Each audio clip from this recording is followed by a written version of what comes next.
Zariadenie sociálnych služieb na severe bolo v sobotu rušno. Slávnostne tu bol seniorom odovzdaný nielen pekný, ale aj užitočný dar.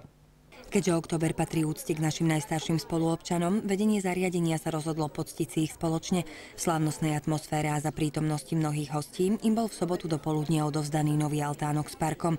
Cena za jeho vybudovanie sa vyšplhala do výšky zhruba 26 000 eur, pričom zariadenie ho financovalo z vlastných a sponzorských prostriedkov.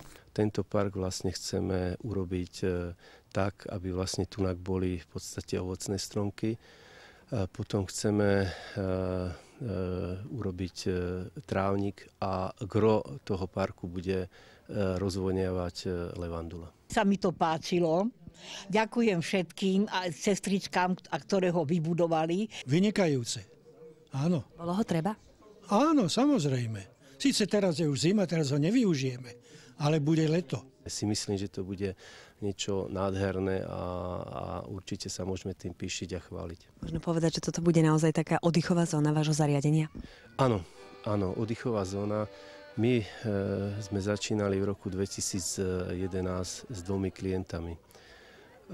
Minulý rok, roku 2012, v priemere nás bolo 25. A dneska sme s radosťou zistili, že nás je až 80. Ja som teda veľmi šťastná, pretože sme mali s tým stále problémy a za takú krátku dobu, že sa toto vybudovalo, tak všetci poslanci zo severu sme spokojní a tešíme sa z toho, že stále niečo pribúda. Čo sa týka tej kapacity, kapacitne ešte postačujete? Kapacitne už nepostačujeme. Pri celoročnom pobyte máme plný stav 47 klientov. Máme v poradovníku 15 klientov. V ambulantnej starostlivosti máme 40 kapacitu a bohužiaľ máme len zatiaľ 30 klientov. Zariadenie seniorom ponúka každý deň plnohodnotný program vrátane rôznych terapií. Jeho poslaním je, aby nebol nikto sám. Aj v tomto prostredí senior pookreje tak na tele, ako aj na duši. Artterapiu, muzikoterapiu, kolegyne sa o nich veľmi starajú, robia dýchacie cvičenia, rôzne v podstate cviky, telocvik. Proste je to u nich postarané od rána, od 7 hodiny. Potom vlastne majú 10. čaj, kávička, obed, oddych. Keď ostaneme ešte pri tomto zariadení, hovorili sme o tom, že začínalo s 2 klientami. Dnes ich má viac ako 80. Čím to je podľa vás?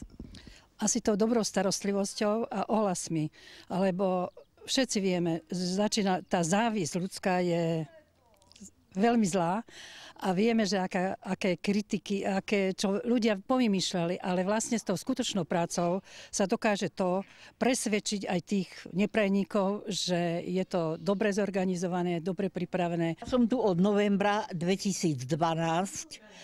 No, zvykla som si a som veľmi rada, že som si zvykla, pretože niektorí ľudia hovorili, predpovedali mi, že si ja tu nezvyknem. Ale viete čo ja robím? Čítam knižky, lúštim krížovky, pozerám televízor, určitý program mám od 6, kedy je súdna sieň a do takej 8 hodiny ideme spať. Takže nemôžem tu na nič povedať. Strava je dobrá, nemôžem povedať nič, sťažovať si nemôžem. Ja keď som sem prišla, mňa veľmi prekvapilo, že všetci sú tu takí milí, vysmiatí, príjemní. Ono je to tak stále? Stále je to tak, áno, áno. Som zostal sám, manželka už odišla tam, odkiaľ sa ľudia nevracajú. Syn ten býva v Záturčí, ten má svoju rodinu. No tak, aby som neostal sám, tak som tu. A ako sa tu cítite, povedzte? Výborne, vynikajúco. Všetko ako má byť. Všetko ako má byť. Ja bývam tuto vedľa na Bielovej ulici. Takže ráno prejdem len, ako sa hovorí, v papučiach môžem sem ísť, áno, a to je dobre.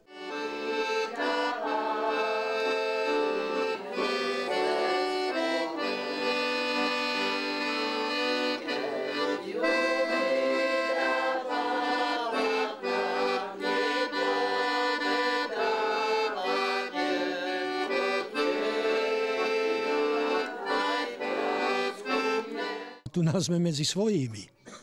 Áno, tu nás sme všetci v takom zhruba veku. Áno, už všetko máme vlastne za sebou, aktívny vek máme za sebou. No a je tu dobre. No, cítime sa tu dobre.